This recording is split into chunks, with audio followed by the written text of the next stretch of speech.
안녕하세요 여러분, QM벤치입니다. 자, 그래픽카드 들고 왔는데요. 네, 바로 소개하겠습니다. ASUS ROG 스트릭스 RTX 4080. 네, 여기서 끝이 아닙니다. 화이트 OC 에디션이 되겠습니다. 네, 우리가 주로 접하는 뭐 보드라든지 그래픽카드 이런 게 대부분 검은색이잖아요. 그래서 화이트라는 제품, 그리고 이제 화이트라는 색상 하나만으로도 굉장히 특별한 느낌을 주고, 또 이제 깔끔한 시스템을 원하시는 분들한테는 정말 탐나는 그런 제품이 아닐 수가 없는데, 네, 이번에 4080 화이트 스트릭스는 어떤 매력이 있는지 오늘 영상을 통해서 확인해 보시길 바랍니다.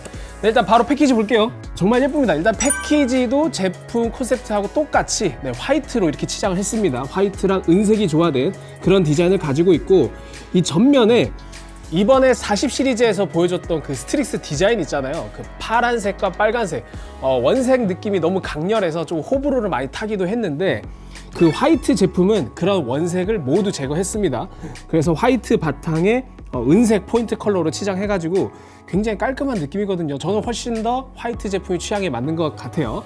자, 그리고 이제 오른쪽에 보시면 4080을 탑재했습니다. 그리고 OC 에디션이고 오버클럭이 적용되어 있어서 2625MHz의 부스트 클럭을 가지고 있고요. 16기가 메모리를 탑재하고 있습니다. 패키지 뒷면 가볼게요.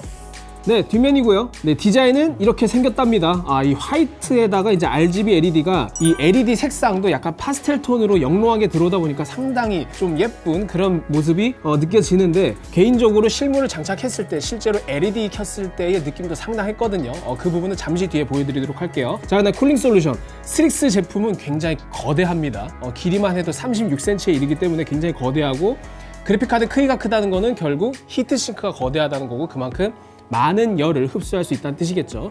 그리고 이제 전원부 나와 있고, 뭐 ASUS 전용 유틸리티, 뭐 이런 기본적인 정보들이 패키지 뒷면에 나와 있습니다. 바로 언박싱 시작해 보도록 할게요. 네, 이렇게 좀 외형이 예쁜 영롱한 그런 제품을 보면 저도 좀 설레는데, 실물 느낌 여러분들도 감상해 보셨으면 좋겠네요. 이게 겉박스를 제거하면 안에 속박스도 나오는데, 이 속박스도 상당히 고급스러워요. 일단 굉장히 두껍고, 이 열리는 느낌도 싹 이렇게 뭔가 고급 제품을 개봉한 듯한 이런 느낌으로 굉장히 설계가 잘 되어 있습니다. 그래서 이걸 올려주시면 안에 이렇게 그래픽 카드가 드러나게 되고요. 그리고 요거를 잠시 빼두고 아래쪽에는 이제 액세서리 박스가 있습니다. 네, 이렇게 안에 뭐가 들어있는지 살펴볼게요. 이게 지금 제가 좀 감탄한 부분이 있는데, 원래 에이수스가 이런 거를 잘 신경을 안 썼는데, 화이트 제품이라고 액세서리도 화이트예요. 지금 보시면 뭐 이렇게 선정리라든지 뭐 드라이버라든지 이거 보시면 이게 그래픽 카드 지지대인데, 요거를 돌려주시면은 안에 있는 막대가 나옵니다. 이렇게 나오고, 요거를 분리하면 드라이버로도 쓸 수 있어요. 그래서 뭐 드라이버 또는 그래픽카드 지지대 겸용으로 사용할 수 있는 그런 툴을 제공하고 있고요. 그 다음에 못 보던 게 들어있어요. 지금 약간 은색, 뭐 회색 파우치가 있는데, 요 안에 뭐가 들었냐면 도대체 그래픽카드 구성품에 이걸 왜 주는지 모르겠는데 ROG 반지가 있습니다. 굉장히 강력해요. 일단 디자인은 지금 제가 끼고 있는 반지랑 조금 제 취향이랑 비슷하긴 한데 너무 커. 흘러내려요. 그래서 저같이 좀 마른 사람들한테는 좀 클 것 같은데, 아무튼 이런 상징적인 반지를 제공하고 있습니다. 이거 제가 전에 그 에이수스 그래픽카드에서는 못 보던 구성품인데, 아무래도 이게 화이트 스트릭스다 보니까 좀 특별하게 구성한 것 같아요. 그래서 이쪽에 보시면 여기 스트릭스라고 또 각인이 되어 있어. 깨알같이 스트릭스 보이시죠? 그리고 밑에는 ROG 스트릭스의 어떤 슬로건도 각인이 되어 있고, 그래서 이런 깨알 같은 디테일도 잘 살렸다. 이거를 참고로 알려드립니다. 자, 그리고 보조전원 단자, 젠더가 있어요. 이 젠더는 사실 4080 자체의 이제 레퍼런스 TGP는 320W인데, 이 ROG 스트릭스는 그거보다 상향된 360W를 가지고 있습니다. 그래서 이제 16핀으로 입력이 되지만, 이 젠더 케이블은 8핀 3개를 입력받을 수 있게끔 케이블을 제공해주고 있네요. 그 다음에 이제 안에 여기에는 뭐 매뉴얼이나 뭐 그런 것들이 들어있을 것 같은데, 어떤 종이 인쇄물이 있는지 확인해 보도록 하겠습니다. 뭐가 많네요. 일단은 그래픽 카드, 이거 뭐 약간 스펙 보여주는 그런 예전에 우리가 모으던 카드 그런 느낌인데, 뭐 이거는 그냥 참고로 알아두시고, 그 다음에 폰 거치대, 조립식 폰 거치대 있고요. 그리고 보조전원 단자를 어떻게 구성해야 되는지 간단한 주의사항 인쇄물 이런 것도 있고, 그리고 아까 그래픽카드 홀더, 네, 그거에 대한 설명서, 네, 워런티 카드, 네, 별게 없습니다. 그 다음에 이거는 뭐지? 다국어를 지원하는 출력 포트, 그 다음에 그래픽카드 장착 방식, 이런 것들이 이제 간단하게 그림을 통해서 나와 있습니다. 그냥 참고 차원에서 알아주시면 좋을 것 같아요. 그래서 액세서리는 이게 끝이고, 사실 그렇게 뭐 유용하다고 볼 수 있는 건 많이 없는 것 같은데, 일단 뭐 그래픽카드 지지대 준다는 점, 드라이버도 겸용할 수 있고, 그 다음에 특별한 요소로는 ROG 반지를 제공한다는 점, 그 부분이 좀 특별했습니다. 자, 액세서리 봤으니까 바로 본체 넘어가 보도록 할게요. 상당히 뭐 크기도 크긴데 무겁습니다. 일단 무거워요. 여러분들이 이거를 사진으로만 보면 크기가 잘 체감이 안 될 겁니다. 그런데 실제로는 상당히 거대해요. 일단 브래킷이 지금 이 모양인데 이 위로도 한참을 벗어나는 그런 덩치를 자랑하고 있고요. 그 다음에 이제 아까 말씀드린 대로 이 하우징 자체는 화이트로 구성이 되어 있고, 전면에는 어떤 ROG 엠블럼을 형상화해서 크게 박아놓은 은색의 어떤 포인트 컬러들이 이렇게 자리 잡고 있습니다. 그리고 이제 트리플 펜 구성이고요. 벤치님 질문 있습니다. 네네. 거기 뭐라고 적혀 있는 거예요? 요거 말씀하시는 건가요? 네. 이게 뭐냐면 ROG예요, ROG. ROG요? 네, ROG 알파벳이에요. ROG. ROG입니다. 그래서 이거를 디자이너해서 나타낸 건데, 사실 언뜻 보면 이게 ROG인지 잘 모를 수가 있죠. 네, ROG입니다. 그리고 이제 트리플 펜 구성이고, 이 펜 방향이 보면 이제 역방향으로 서로 설계가 되어 있어요. 그래서 보시면 왼쪽이랑 오른쪽은 같은 방향으로 회전하는데, 중앙에 있는 펜은 이제 반대 방향으로 회전을 하게 됩니다. 벤치님, 가운데만 반대로 도는 이유는 뭐예요? 회전 방향이 역방향인 거, 사실 이게 기술적인 설명으로는 이제 난류 방지 기술이기도 한데, 만약에 똑같은 방향으로 이렇게 회전을 하게 되면은 공기가 들어왔을 때 안쪽으로 공기를 불어 넣어줘야 하는 게 이제 쿨링팬의 역할이잖아요. 근데 같은 방향으로 돌게 되면 공기가 난류를 일으켜서 사방으로 퍼진다, 즉 방사하는 성질이 좀 더 커진다, 이런 특징을 개선하기 위해서 에이수스나 뭐 주요 제조사들이 인접한 펜끼리는 서로 상충되는 방향으로, 그러니까 얘는 이렇게 돌고 얘는 이렇게 돌고, 그러면은 바람이 서로 여기에 모이잖아요. 그래서 흡입하는 공기의 직진성을 강화해 준다, 그런 기술적 근거는 있습니다. 네, 물론 제조사 입장에서 설명해 주는 그런 기술적 특징들이 뭐 논리적으로는 이해가 되는데, 실질적으로 얼마나 큰 좋은 영향을 주는지는 사실 알기란 힘들죠. 제가 봤을 때는 뭐 그렇게 큰 영향이 있을까, 그런 생각이 드네요. 사실 이런 것들은 결국 히트싱크 크고 쿨링팬 크고 빠르게 돌고, 이런 게 장땡이긴 합니다. 자, 그리고 이제 트리플 팬 구성으로 이렇게 마련되어 있고, 한번 측면 한번 가볼까요? 측면에는 왼쪽에는 이제 지포스 로고 박혀 있고요. 그다음 오른쪽에는 ROG 리퍼블릭 오브 게이머즈, 뭐 게이머 공화국이라는 뜻이죠. 그것들이 RGB LED로 점등되는 그런 구조입니다. 그리고 상단에는 아주 시원하게 히트싱크가 노출이 되어 있어요. 당연하지만 히트싱크가 막혀 있는 것보다는 이렇게 공기 중에 노출되어 있는 게 쿨링에 좋은 영향을 줄 수 있겠죠. 그리고 이쪽 부분도 되게 특별한데, 여기가 이제 모서리부가 아크릴, 그 다음에 RGB LED가 점등되는 영역으로 이렇게 좀 조립이 되어 있어서 굉장히 화려한 외형을 감상하실 수 있고요. 그리고 이쪽도 단순히 노출되는 형태가 아니라 이렇게 프레임을 하나씩 가미함으로써 뭔가 좀 프레임이 전반적으로 유니바디 형태, 즉 뒤에 백플레이트, 앞에 하우징, 이런 것들이 각각 따로 노는 느낌이 아니라 하나로 잘 합쳐져 있는 그런 견고한 느낌을 주는 것 같습니다. 그 다음에 백플레이트. 벤치님, 네. 거기 핀 같은 게 있던데. 핀? 요거? 네. 네네네. 쿨링팬 연결 핀. 네네. 제가 이거를 놓쳤네요. 그러니까 이 핀이 왜 있냐면은, 이거는 이제 사용자 취향 영역인데 달지 않아도 됩니다. 그런데 그래픽카드에 장착된 쿨링팬이 사실 바이오스 설정상으로는 뭐 몇 도에는 몇 RPM, 몇 도에는 몇 RPM, 이렇게 자체적인 팬 커브 값이 있잖아요. 그것과 동일하게 동기화를 시켜가지고 추가적인 흡기팬, 배기팬을 설치하고 싶다, 그럴 때 활용하시면 됩니다. 저도 이거 활용하고 있어요, 실제로. 그러면 그 펜은 글카랑 연동해서 네. 어느 쪽에 달아요? 그것도 자유이긴 한데, 제 경우에는 여기 보시면 요즘 그래픽 카드는 워낙 크니까 기판 바깥으로도 히트싱크 영역이 확장되어 있잖아요.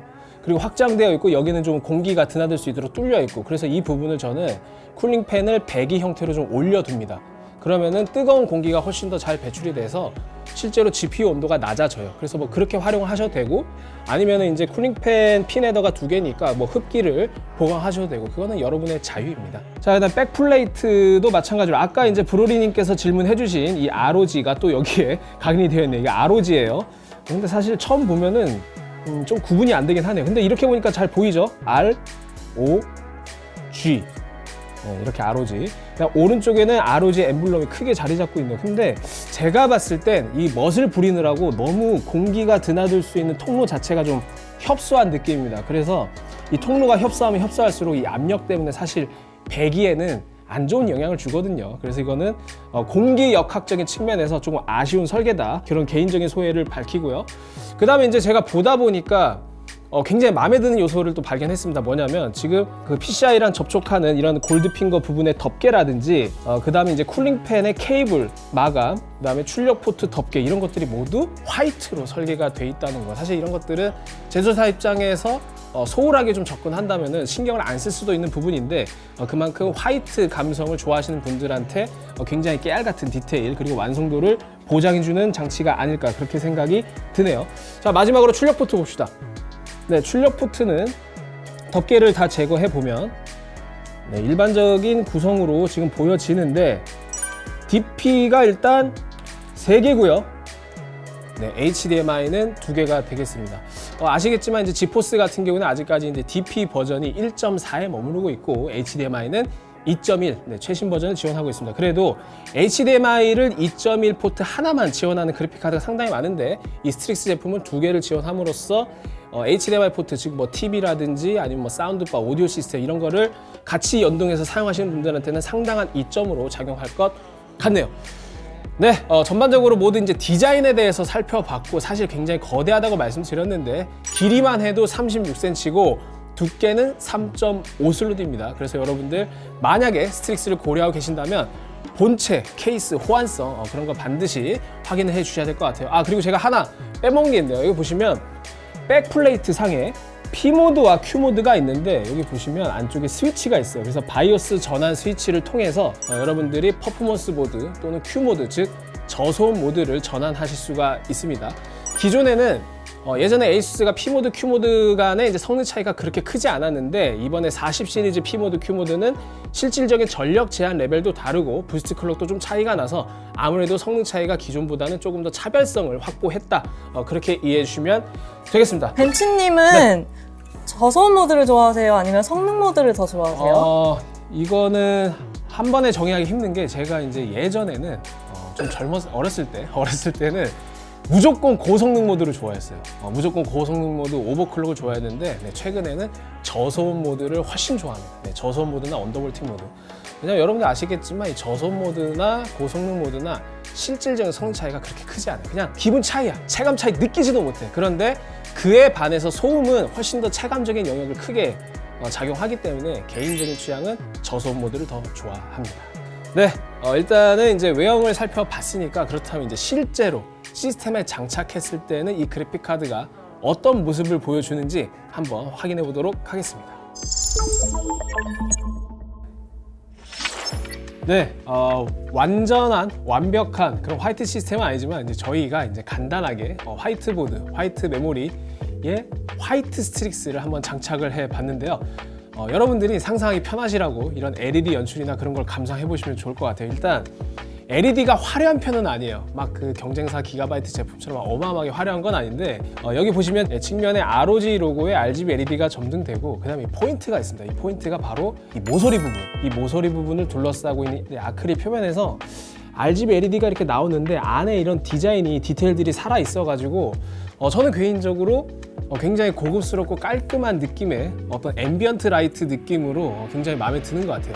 그러니까 뭐 이거는 사실 취향차라서 뭐가 좋다 나쁘다 할 수 있는 얘기는 아닌 것 같고, 여러분들이 조금 더 깔끔하고 은은한 느낌의 그런 RGB LED를 좋아하신다면 너무너무 만족스럽지 않을까, 그렇게 생각이 듭니다. 너무 예뻐요. 너무 마음에 쏙 들어. 그래서 저는 원래 이제 파운더스 에디션 그런 형태의 어떤 좀 극단적으로 절제된 디자인을 좋아하는데 반대로 화이트 제품도 좋아하거든요. 그래서 유일하게 비래퍼의 어떤 디자인을 조금 이제 고려한다면 화이트 스틱스가 가장 마음에 드는 그런 느낌인 것 같습니다. 네, 이렇게 RGB LED 연출샷까지 봤으니까 이제 분해를 통해서 안에 속살이 어떻게 생겼는지 확인해 볼게요.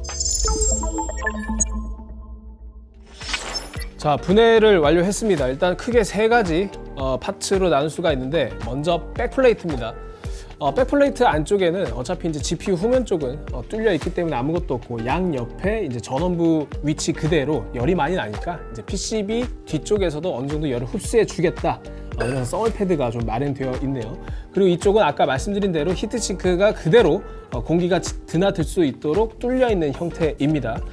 자, 이제 히트싱크를 봐야 되는데 상당히 무거워요. 지금 이게 그래픽카드 자체 무게만 한 2.5kg 정도 되거든요. 그래서 이제 히트싱크의 어떤 밀도, 그리고 히트파이프 이런 것들이 충실하게 구성되어 있는데, GPU부터 보겠습니다. GPU부는 지금 이 베이스부가 살짝 이렇게 양각 형태로 튀어나와 있죠. 이거는 베이퍼 챔버 설계가 적용되어 있다는 뜻이고요. 그리고 이제 가운데에 4080 AD103 GPU가 위치한 곳에 이제 서멀 컴파운드 흔적이 있고, 그 주위를 디귿자 형태로 GDDR6X 메모리 서멀 패드가 위치하고 있습니다.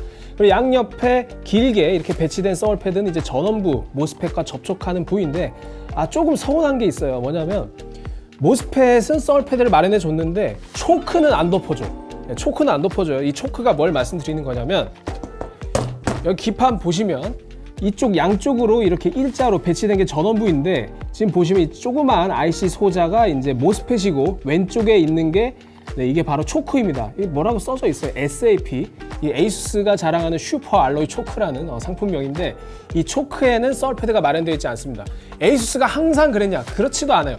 제가 지금 조사를 해보니까 이제 4070 Ti 같은 제품 경우에는 썰 패드가 있어. 그리고 이제 전 세대 30 시리즈의 경우에도 썰 패드가 있었고요. 그런데 그렇게 챙겨주던 서멀 패드를 왜 4080에는 챙겨주지 못했냐? 제 추측으로는 이제 히트싱크의 어떤 형태적인 부분을 설계하면서 그 부분을 세심하게 다 고려해서 금형을 파기에는 어떤 비용적인 문제가 발생하지 않았을까, 그런 추측은 하는데, 뭐 정확한 이유는 제조사만이 알 수 있겠죠. 그래서 그런 부분에서 이 서멀 패드를 누락한 점은 상당히 아쉽게 느껴진다. 이걸 꼭 지적하고 싶고요. 벤치님, 네. 그러면 전원부 셋 중에서 뭐가 제일 뜨거워요? 일단 일반적으로 전원부는 가장 뜨거운 게 모스펫입니다. 모스펫이 제일 뜨거워요. 그리고 우리가 뭐 열화상 카메라로 전원부 온도를 측정해 보겠습니다, 뭐 이런 말 많이 하잖아요. 그런 것들이 다 모스펫 온도를 측정하는 겁니다. 제일 뜨거운 부품이에요. 그래서 이제 모스펫에 썰 패드가 없는 경우는 없습니다. 물론 한 10년 전, 15년 전 저가형 그래픽 카드는 모스펫에 아예 썰 패드도 없고 쿨러도 없고 그냥 휑하니 그렇게 내놓은 적도 있는데, 요새 그래픽 카드는 모스펫에 썰 패드가 없다, 접촉되지 않는다, 그럼 모스펫에 빵꾸 납니다. 바로 연기 나요. 알아두시면 좋겠어요. 그리고 이제 히트 파이프 같은 경우 굉장히 여러 개가 이제 배치가 되어 있는데, 제가 이제 확인을 해 보니까 8mm짜리가 4개, 6mm짜리가 3개가 탑재되어 있습니다. 상당히 튼실한 구성이죠. 그리고 그런 히트 파이프나 어떤 이런 베이스부도 모두 니켈 도금 처리가 되어 있어서 굉장히 깔끔하면서도 내 부식성이라든지 아니면은 외부 환경에 의한 오염을 최소한으로 막아주는 그런 세심한 설계도 모두 마련이 되어 있습니다. 자, 마지막으로 기판 한번 볼게요. 기판은 상당히 조그맣죠. 물론 조그맣다고 하기에는 위로 많이 상승하는 그런 형태이지만, 가운데에 RTX 4080 GPU인 AD103 GPU가 탑재가 되어 있습니다. 그리고 이제 아까 말씀드린 GDDR6X 메모리가 디귿자 형태로 배치가 되어 있고, 16기가 구성이고 메모리 인터페이스는 256비트고요. 그다음에 전원부는 18 플러스 3페이지 그런 구성을 가지고 있네요. 그리고 이제 커패시터는 15K 커패시터로 확인이 되었습니다. 그리고 오른쪽에 이제 16핀 단자가 있고요. 자, 뭐 이렇게 배치까지 모두 살펴봤으니까 K사전에서 이제 성능이랑 다양한 테스트를 준비해 봤거든요. 그 결과를 확인해 보도록 하겠습니다. 네, 테스트 시스템은 보신 바와 같습니다. CPU는 인텔 코어 i9 13900이고요. 먼저 GPU-Z 정보를 확인해봤어요. P 모드일 때 부스트 클럭은 2625MHz고 TGP가 360W입니다. 반면 Q 모드에서는 부스트 클럭은 동일하지만 TGP가 320W로 약 40W 정도 차이 나는 걸 확인할 수 있네요. 자, 타임스파이 결과입니다. 네, 파운더스 에디션보다는 이제 소폭 높은 그런 점수를 기록해서 28K를 기록했고, 타임스파이 익스트림 역시 네, 소폭 높은 그런 성능을 보여줬습니다. 네, 사이버펑크 4K 성능 보죠. 이게 상당히 높습니다. 왜냐면 이제 사이버펑크가 DLSS를 지원하는데 여기서는 깡 성능을 테스트했기 때문에 평균 60프레임이 채 되지 않고요. 물론 파운더스 에디션보다는 조금 높은 그런 성능을 보여줬고, 자, 그 다음에 포르자 호라이즌 5입니다. 네, 이것도 마찬가지로 뭐 조금 더 높은 그런 성능을 보여줬어요. 이제 인상적인 부분이라면 7900 XTX보다 조금 더 높은 성능을 보여줬다는 거. 다음 로스트 아크고요. 로스트 아크는 이제 GPU 요구 사양이 그렇게 극단적으로 높진 않죠. 예, 그래서 전반적으로 뭐 파운더스 에디션이든 스트릭스든 대동소이한 그런 결과를 보여줬습니다. 자, 배틀그라운드 성능인데요. 배틀그라운드는 약 평균 137프레임 정도 나와줌으로써 4K 고주사율 환경에서도 아주 만족스러운 그런 성능을 보여줄 수 있습니다. 마지막으로 사이버펑크 2077을 저희가 이제 DLSS를 적용했을 때, 그리고 레이트레이싱까지 활성화했을 때 성능을 봤는데, 단순히 DLSS2만 활성화했을 때는 평균 78프레임 정도지만 여기서 DLSS3, 즉 프레임 제너레이션 기능을 활성화하면 무려 평균 100프레임이 넘어가는 그런 성능을 만끽할 수 있어요. 아무래도 RTX 40 시리즈의 최고 장점은 DLSS3가 아닌가 그렇게 생각이 듭니다. 부스트 클럭을 분석해 봤는데 P 모드와 Q 모드의 차이가 확실합니다. 이전 세대 30 시리즈에서는 P 모드와 Q 모드가 사실상 어떤 온도 그리고 펜솜 이 정도밖에 차이가 없었는데, 이번 40 시리즈에서는 실질적인 부스트 클럭도 약 100MHz에 달하는 그런 차이를 보여줬어요. 자, 온도 역시 상당히 유사한데 P 모드는 65.6도, Q 모드도 65.6도입니다. 왜 온도가 똑같이 나왔냐? 사실 Q 모드에서는 저소음 모드라서 조금 더 쿨링팬이 낮게 돌아도 어차피 애초에 발열량 자체가 Q 모드가 낮기 때문에 비슷한 온도로 그렇게 측정된 것입니다. 이것만 보고 발열이 똑같네 이렇게 생각하시면 안 돼요. 발열량은 P 모드가 더 높은데 실질적으로 쿨링팬이 더 빠르게 돌아서 결과적으로 온도가 같이 나왔다, 동일하게 나왔다, 이렇게 해석하시는 게 올바른 해석입니다. 자, 다음은 소음이고요. 네, 쿨링팬이 더 빠르게 돌기 때문에 P 모드에서는 40dB, 그리고 Q 모드에서는 30.9dB, 최대 31.8dB를 기록했습니다. 자, 그래픽카드 단독 소비 전력인데요. P 모드에서는 소비 전력이 확실히 높습니다. 여러분들이 소비 전력이 곧 발열량이다 이렇게 생각하시면 돼요. 평균 340W, 최대 368W 정도 소모를 했고, Q 모드에서는 평균 310W, 최대 336.8W를 소모했습니다. 이제 열화상 카메라로 저희가 전원 본도도 확인을 해봤는데요. P 모드에서는 최대 59.8도, Q 모드에서는 56.7도를 기록했습니다. 마지막으로 고주파 소음을 측정했는데, 네, 스트릭스가 안 좋은 별명을 가지고 있기도 하죠. 저희가 이제 레퍼런스로 삼고 있는 대조군이 라데온 RX 7900 XTX인데 이 제품이 좀 고주파가 높은 편이거든요. 근데 스트릭스가 대조군과 크게 다르지 않아요. 저희가 테스트한 모델 역시 고주파가 좀 높게 나타났고, 물론 고주파라는 게 결국은 이제 어떤 코일 노이즈 또는 코일 떨림 이렇게 해석되기도 하는데 제품마다 편차가 있을 수 있습니다. 하지만 저희가 입수한 샘플 기준으로는 고주파가 확실히 느껴진다, 거슬릴 수 있다, 이렇게 결론 내릴 수 있겠습니다.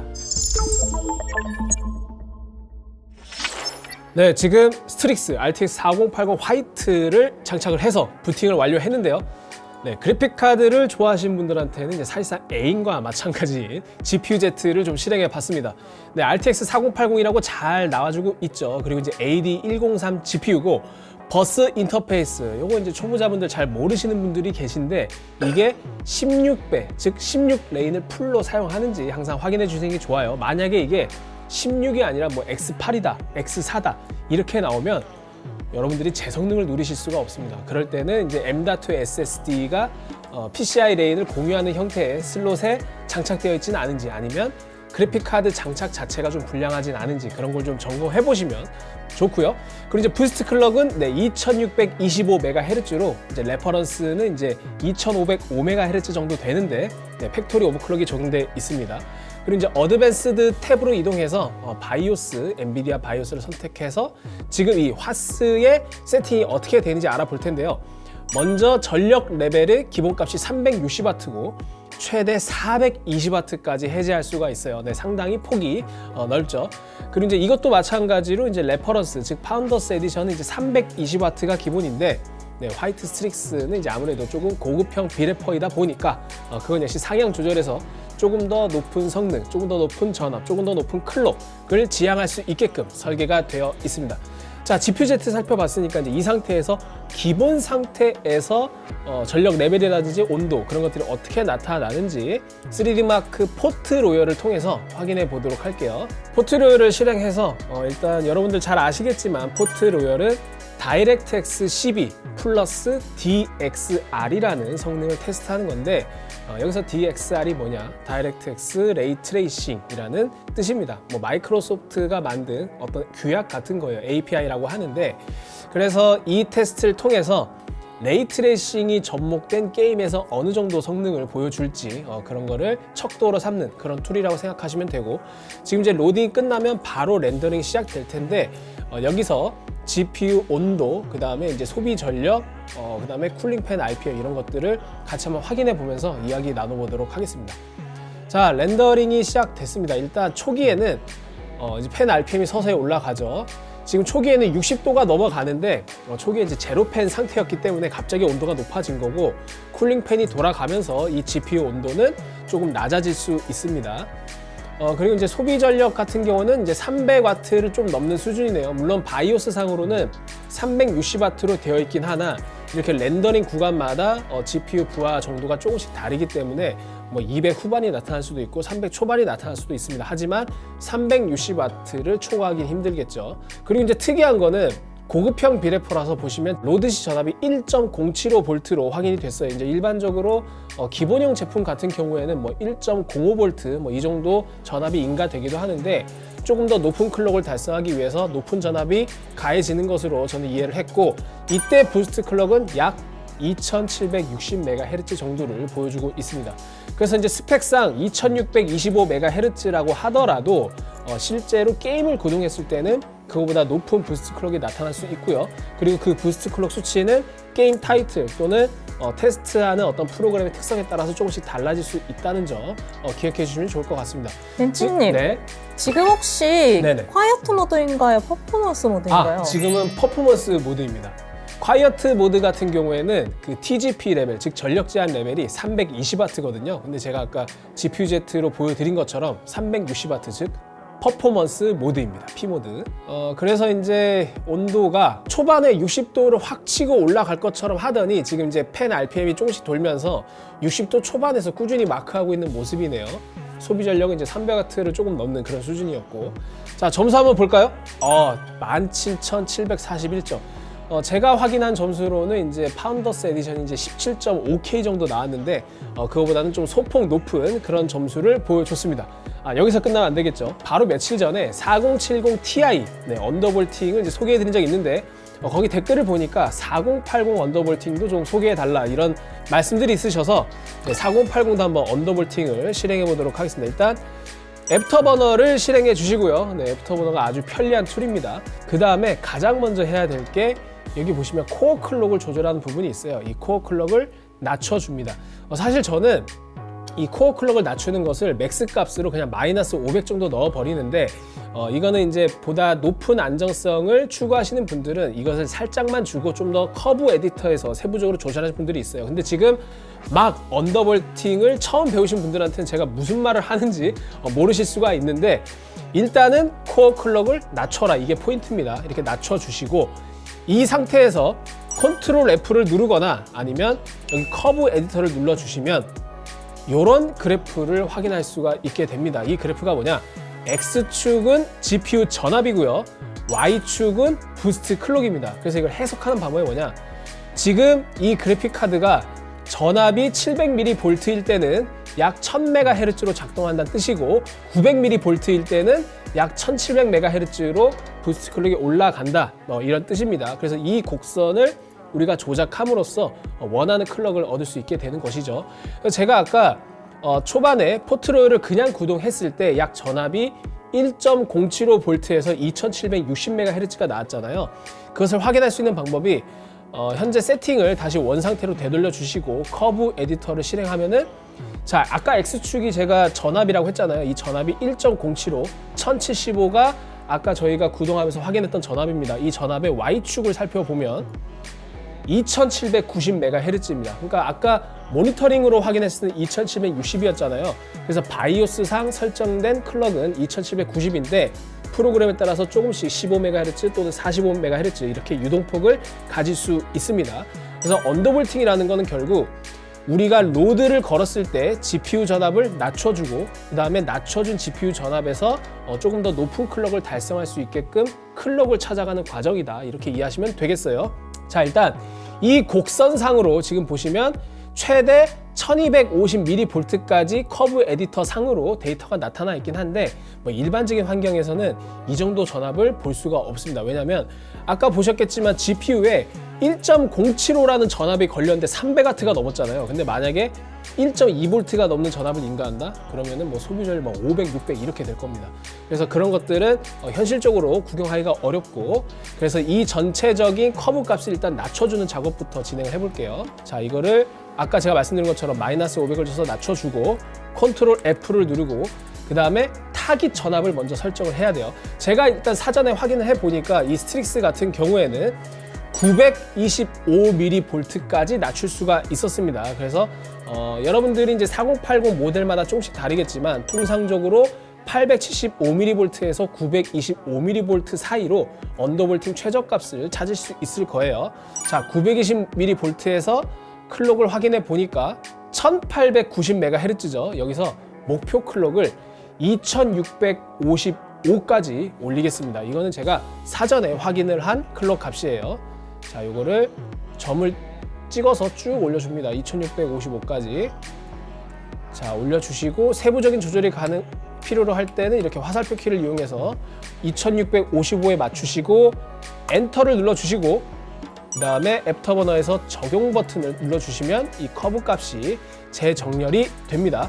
그리고 이제 전에 4070 Ti 언더볼팅 할 때 이제 댓글상으로 그런 의견을 주셨어요. 단순히 이렇게 하게 되면은 이제 저전압 상태에서 해당 클럭 수치를 버티지 못해서 이제 안정성이 낮아지기도 한다, 뭐 이런 말씀 해주셨는데, 개인적으로 지금 제가 적용했던 이 방법을 사용해서 뭐 불안정하거나 혹은 전력 모드가 적용돼서 굉장히 극단적으로 낮은 전압과 클럭이 적용됐을 때 불안정한 상황은 겪지 못했거든요. 왜냐하면 애초에 지금 이 클럭 값이 920mV에서 2655MHz라는 높은 클럭을 적용한 건 사실상 저전압 기준에서의 오버클럭이나 마찬가지입니다. 그런데 그 기준에서 전압이 낮아질수록 이 클럭이 낮아지는 곡선이 상당히 가파르기 때문에 사실상 그렇게 안정성에 큰 영향을 주지 않는다라고 생각은 하지만, 근데 이게 어떤 세팅이든지 결국 기본값을 벗어난 세팅이기 때문에 100% 담보할 수 있는 안정성이란 없습니다. 그래서 여러분들이 사용하시면서 만약에 저전압 환경에서 조금 더 안정성을 확보하고 싶다,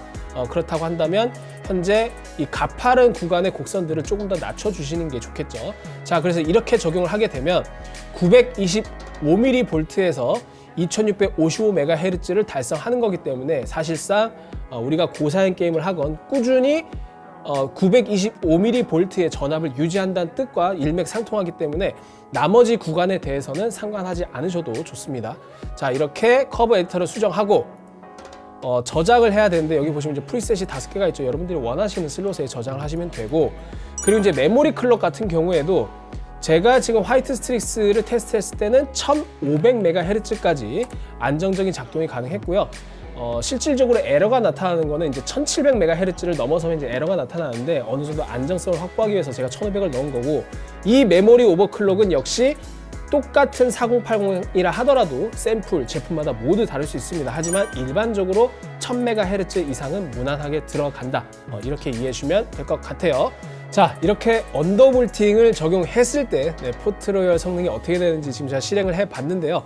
기본 상태에서 이제 2760MHz의 뭐 소비 전력은 300W를 조금 넘고 뭐 온도도 60도를 조금 넘고 그런 수준이었잖아요. 그렇다면 과연 언더볼팅을 적용하면 점수는 어떻게 되는지, 그리고 실질적인 소비 전력과 온도, 그 다음에 이제 뭐 팬소 이런 거 어떻게 나타나는지 같이 구동 상태를 보면서 이야기 이어나가도록 하겠습니다.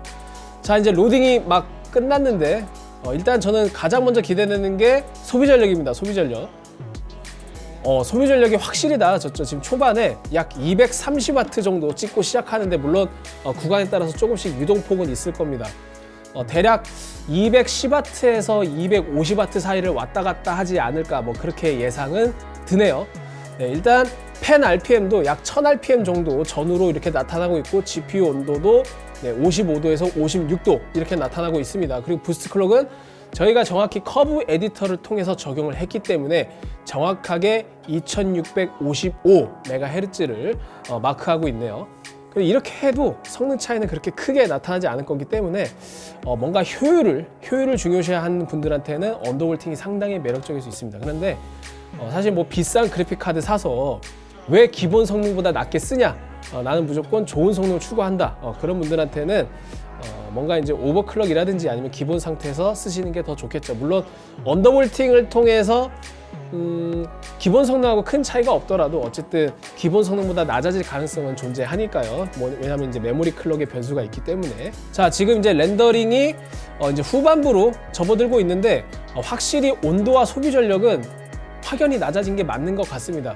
저희가 이제 기본 상태에서 했을 때 60도를 조금 넘기도 했잖아요. 근데 뭐 전혀 60도 근처까지 가지도 않고 50도 중반 정도로 마크하고 있고 팬 RPM도 1000rpm 수준에서 그대로 적용하고 있습니다. 김치님 만약 여기서 오버클럭에 실패하면 어떻게 되는 거예요?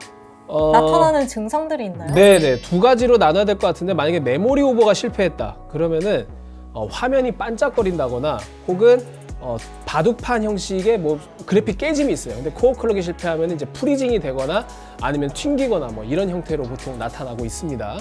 자, 지금 점수가 나올 것 같거든요. 17,549점.